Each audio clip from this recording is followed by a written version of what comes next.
Dear Justin Trudeau, let's cut right to it. This madness needs to stop. Priorities need to be set straight. This abhorrent spending needs to end. Is it because you grew up a millionaire at the foot of someone who spent like a drunken sailor? And let's get one thing straight. Politics aside, you're not your father. At least he's adored by some. Are there people who actually like you and think you're doing a stand up job? Probably, but I don't care what polls say about your chances of winning the next election. Support of you in a poll like that doesn't necessarily mean support of you. There might be a large chunk of people who will never see themselves as NDP, or maybe there are people who think that the Conservative Party is evil or old fashioned. It might just be people who are dreadfully out of touch, though the bad policy and scandal are stacked so high at this point, you'd almost have to be purposefully sticking your head in the sand to ignore it. You promise a new tax on foreign-owned property that sits vacant that will bring in $700 million over 4 years, and claim you can make Canada's housing market more affordable somehow with it, yet dole out as much to high schoolers in a matter of months, because it makes sense to pay out the exact same amount to someone with no bills and pays the least amount of taxes, as the parent who works 45 hours a week to put food on that table, right?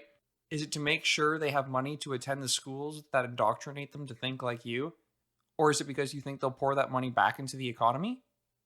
Or is it actually come the next election cycle or two, they'll remember the guy who gave them free money? You hope. The fact you even think Canadians will vote you back in is a testament to how out of touch you are. So you implement an incredibly flawed system, one that not even expediency can justify, and admit that people will abuse it. Ah, yes, 1 to 2%. I suppose you live in a world where you think that a big government means that it's smarter and more effective due to its size, and not merely a thin layer of ice spread over an incredibly large lake that can collapse at any moment, bringing Canadians down into its frigid waters. So, yes, to qualify, you need $5,000 in income over 12 months, but pays out $6,000 in 3. Okay, and that's $5,000 gross, right? Wait, buried deep in the website it says net somewhere. I mean, I just call and ask a CRA rep, but why wait potentially hours simply to be given the wrong information? Wouldn't surprise me if they were short staffed, but you may want to make sure they aren't.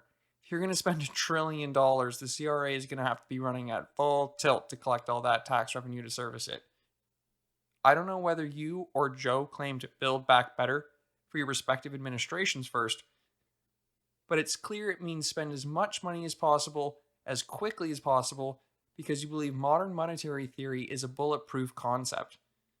Didn't someone in the room say, "Hey Justin, up until 2019, we accumulated $685 billion of total debt, and now in 5 years you want to spend 1.5 times that?"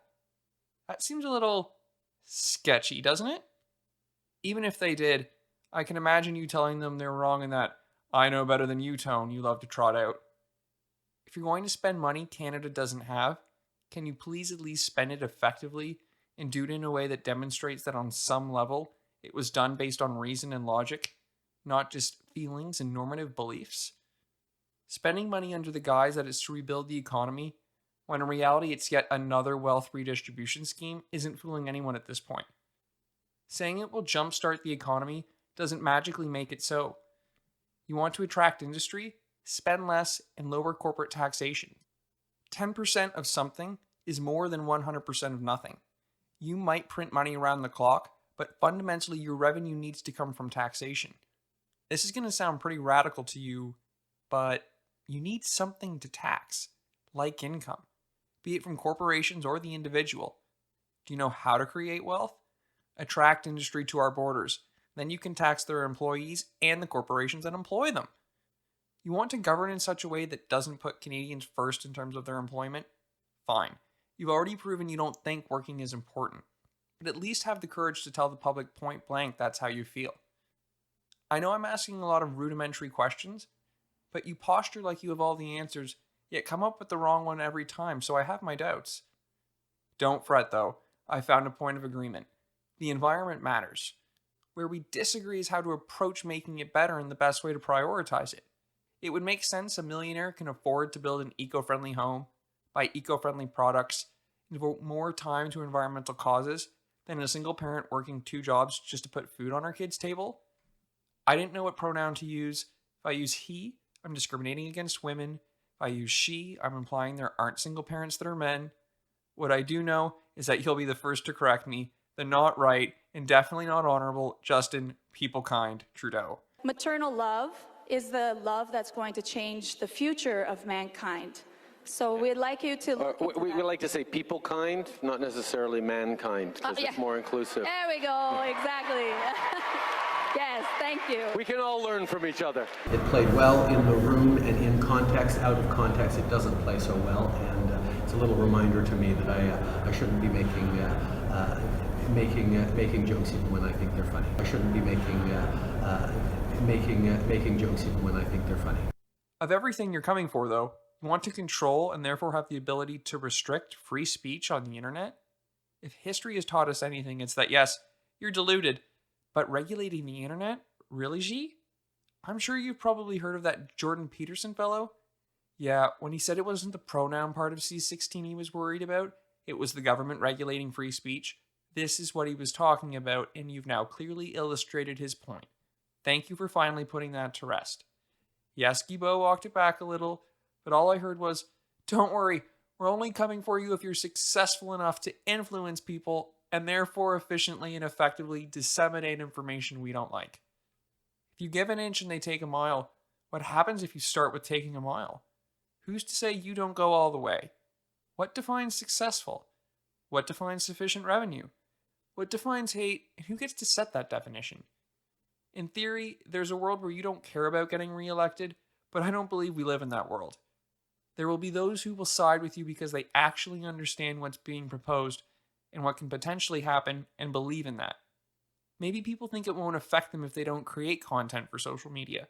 What they would miss is that it's what they won't be allowed to see that should worry them, if not for the protection of the principle of free speech itself. It certainly won't be the first time apathy or ignorance has let your government run roughshod over the Canadian people. If you had at least proven yourself to be somewhat trustworthy and honorable during your tenure, I might be able to believe this was coming from a good place. I can't imagine what that good place would be exactly, but I probably just don't get it because it's something only people who wear brown face understand. It wouldn't change the totalitarian bent it has, but it scares me more considering you seem thirsty for top-down control and have a history of not confronting your critics. No need to hide from them or confront them if their voices can't be heard. It would seem you're also quite bad at math, even with that one semester in engineering before you dropped out. In retrospect, that's not a surprise. Engineers tend to be logical people who think the decisions they make through to the end to know they'll work. Haven't seen evidence of that with you. Paul Martin is still alive. Maybe give him a call. He's proof that you can be a Liberal Prime Minister and have a balanced budget. You're going to have to walk back a lot of the spending you promised and some current policies as well. It might be a tough pill for the citizens of Canada to swallow, but sometimes people don't realize how strong they can be until you push them out of the nest. If you truly believe the Canadian people are selfless and caring, we'll step up for those who need help rising to the challenge. There's value and satisfaction in taking on personal responsibility, regardless of your political stripes. That puts less responsibility on your shoulders, which means less power. So I know you're not comfortable with that, but for the sake of the country, Justin, rise to the challenge. Canadians need to feel solidarity with their government, not less than. You spend $30 million on office furniture for government employees that work from home because you want them to be productive and healthy. But what about everyone else? They were forced to work from home too, or kept going to work. What of the shortage of PP&E at the beginning of this pandemic? Didn't have $30 million in the coffers 2 years ago for that? What did frontline workers get from you to make sure they were healthy and productive? I'm not too sure other than a case of COVID-19 maybe. I know you don't have to be worried about money going out with the way you throw it around, but businesses and people do. You spend whatever you feel like because the worst consequences you'll face is being voted out of office. After paying for all of your expensive policies, I hope non-governmental workers have money left over for ergonomic office furniture or a comfortable pair of shoes. If you believe employers should also step up to the plate, and that it's easy for them, is simply naive. To make that an honest comparison, you'd have to see yourself as an employer first, and not a governor. And if that's the case, the country has already lost. There is definitely one day Canadians lost, though, because of how blatant it was how little you thought of our intelligence. There's a lot of different points I'm sure people could argue for why one day is worse than all of the others, but the rewarding of a $900 million contract to your friends the Kielburgers at I think is definitely near the top, paying them a cool $19.5 million in fees. I'm not sure anyone's ever defended a politician that did that. I assume things like that go on, and if it's within the law, I'd rather focus on changing the laws rather than persecuting every individual, if not merely for the sake of efficiency, but at least it's usually done somewhat discreetly. You, though, Justin, not only announced to the world, you choose to do it by giving an almost $1 billion contract to a charity to administer? A charity who has paid out hundreds of thousands of dollars to your family for speaking engagements and is publicly available information? Surely, if you thought the public wouldn't notice, it occurred to you that the opposition parties would. You didn't just give them a club, you handcuffed yourself to the chair and screamed, "Do your worst!" I honestly don't know if this is evidence for your complete and utter ignorance, or your complete and utter belief that you're above everyone else. I'd assume the latter, because I hope you surrounded yourself with at least one person with the cognitive ability to point out the stupidity of that idea, but I'd rather not assume. You've already made an ass of yourself, no need to make one of me too. Oh, and if you thought you got away with associating Bill Morneau's departure with the scandal, think again. Morneau, as a businessman, couldn't betray what he knew to be true. That your spending went beyond anything that was practical or reasonable, no matter how badly you wanted to help people, and he simply couldn't be party to it. Just because you shouldn't run a country like a business doesn't mean there's no value in having people who know how business works at the top. Take a page from Bill's book, Justin, and find some courage.